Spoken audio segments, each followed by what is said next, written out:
ॐ तव कथामृतं तप्तजीवनं कविभिरीडितं कल्मषापहं श्रवणमङ्गलं শ্রীমদাততম ভুবি গৃণন্তি এ ভূরিদায়নাঃ।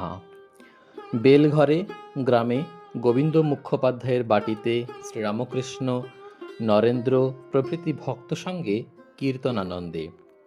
শ্রীরামকৃষ্ণ বেলঘরে শ্রীযুক্ত গোবিন্দ মুখুজ্জের বাটিতে শুভাগমন করিয়াছেন। আজ রবিবার ৭ই ফাল্গুন ১৮ই ফেব্রুয়ারি ১৮৮৩ খ্রিস্টাব্দ, মাঘ শুক্লা দ্বাদশী, পুষ্যা নক্ষত্র। নরেন্দ্র, রাম প্রভৃতি ভক্তরা আসিয়াছেন, প্রতিবেশীগণ আসিয়াছেন। ৭টা-৮টার সময় প্রথমেই ঠাকুর নরেন্দ্রাদি সঙ্গে সংকীর্তনে নৃত্য করিয়াছিলেন। কীর্তনান্তে সকলেই উপবেশন করিলেন। অনেকেই ঠাকুরকে প্রণাম করিতেছেন। ঠাকুর মাঝে মাঝে বলিতেছেন, ঈশ্বরকে প্রণাম করো। আবার বলিতেছেন, তিনি সব হয়ে রয়েছেন, তবে এক এক জায়গায় বেশি প্রকাশ, যেমন সাধুতে। যদি বলো দুষ্ট লোক তো আছে, বাঘসিংহ আছে, তা বাঘনারায়ণকে আলিঙ্গন করার দরকার নাই, দূর থেকে প্রণাম করে চলে যেতে হয়। আবার দেখো, জল, কোনো জল খাওয়া যায়, কোনো জল পূজা করা যায়, কোনো জলে নাওয়া যায়, আবার কোনো জলে কেবল আচানো শোচন হয়। প্রতিবেশী: আজ্ঞা, বেদান্ত মত কিরূপ? শ্রীরামকৃষ্ণ: বেদান্তবাদীরা বলে, সোহম, ব্রহ্ম সত্য, জগৎ মিথ্যা, আমিও মিথ্যা, কেবল সেই পরব্রহ্মই আছেন। কিন্তু আমি তো যাই না, তাই আমি তার দাস, আমি তার সন্তান, আমি তার ভক্ত, এ অভিমান খুব ভালো। কলিযুগে ভক্তি যোগেই ভালো, ভক্তি দ্বারাও তাকে পাওয়া যায়। দেহ বুদ্ধি থাকলেই বিষয় বুদ্ধি, রূপ রস গন্ধ স্পর্শ শব্দ, এই সকল বিষয়। বিষয় বুদ্ধি যাওয়া বড় কঠিন। বিষয় বুদ্ধি থাকতে সোহম হয় না। ত্যাগীদের বিষয় বুদ্ধি কম। সংসারীরা সর্বদাই বিষয় চিন্তা নিয়ে থাকে, তাই সংসারীর পক্ষে দাসোহম। প্রতিবেশী: আমরা পাপী, আমাদের কি হবে? শ্রীরামকৃষ্ণ: তার নাম গুণকীর্তন করলে দেহের সব পাপ পালিয়ে যায়। দেহ বৃক্ষে পাপ পাখি, তার নাম কীর্তন যেন হাততালি দেওয়া।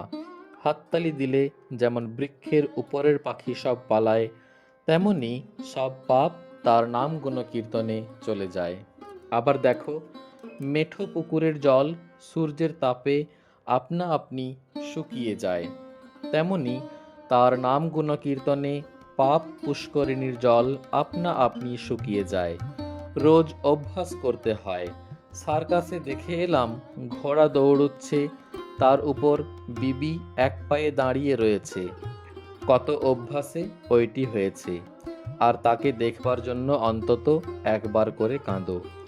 এই দুটি উপায়, অভ্যাস আর অনুরাগ, অর্থাৎ তাকে দেখবার জন্য ব্যাকুলতা। বৈঠকখানা বাড়ির দোতলা ঘরের বারান্দায় ঠাকুর ভক্ত সঙ্গে প্রসাদ পাইতেছেন। বেলা 1টা হইয়াছে। সেবা সমাপ্ত হইতে না হইতে নিচের প্রাঙ্গণে একটি ভক্ত গান ধরিলেন, জাগো জাগো জননী, মূলাধারে নিদ্রাগত, কতদিন গত হল কুলকুণ্ডলিনী। ঠাকুর গান শুনিয়া সমাধিস্থ, শরীর সমস্ত স্থির। হাতটি প্রসাদ পাত্রের উপর যেরূপ ছিল চিত্রার্পিতের ন্যায় রহিল। খাওয়া আর হইল না। অনেকক্ষণ পরে ভাবের কিঞ্চিত উপশম হইলে বলিতেছেন, আমি নিচে যাব, আমি নিচে যাব। একজন ভক্ত তাহাকে অতি সন্তর্পণে নিচে লইয়া যাইতেছেন। প্রাঙ্গণেই সকালে নাম সংকীর্তন ও প্রেমানন্দে ঠাকুরের নৃত্য হইয়াছিল। এখনো শতরঞ্চি ও আসন পাতা রহিয়াছে। ঠাকুর এখনো ভাবাবিষ্ট। গায়কের কাছে আসিয়া বসিলেন। গায়ক এতক্ষণে গান থামাইয়াছিলেন। ঠাকুর অতি দীনভাবে বলিতেছেন, বাবু, আর একবার মায়ের নাম শুনব।